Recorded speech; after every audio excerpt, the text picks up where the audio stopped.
मनुष्याचे जीवन सुखकर होण्यासाठी भगवंताची भक्ती करणे गरजेचे आहे. आधुनिक जीवनशैलीमुळे कुटुंब व्यवस्थेवर मोठा परिणाम झालेला दिसून येत आहे. एकत्र कुटुंब पद्धतीचा ऱ्हास होत आहे. एकत्रित राहण्याची पद्धत व नातेसंबंधाचे महत्त्व जगात केवळ भारतातच आहे. ती टिकवण्यातच जीवनाचे खरे सुख आहे, असे प्रतिपादन प्रख्यात तेलुगू प्रवचनकार ब्रह्मश्री सहस्रावधानी पद्मश्री डॉक्टर गरकीपाटी नरसिंहराव गारू यांनी शनिवारी आपल्या आध्यात्मिक प्रवचनात केले.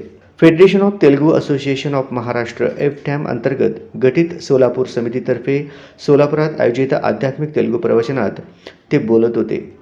अक्कलकोट रोड MIDCतील पद्मावती कन्व्हेन्शनमध्ये त्यांची अमृतवाणी बरसली.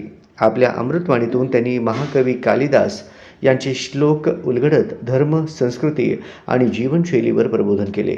ते म्हणाले की माणसाने विनम्र असणे गरजेचे आहे. माणसाकडे आत्मविश्वास हवा. कुठल्याही परिस्थितीवर नियंत्रण मिळवल्यास देवाचे स्थान माणसाच्या हृदयात राहते. माणसाला मोक्ष कोणी देऊ शकत नाही. प्रत्येकाने ते भक्तीद्वारे साध्य केले पाहिजे.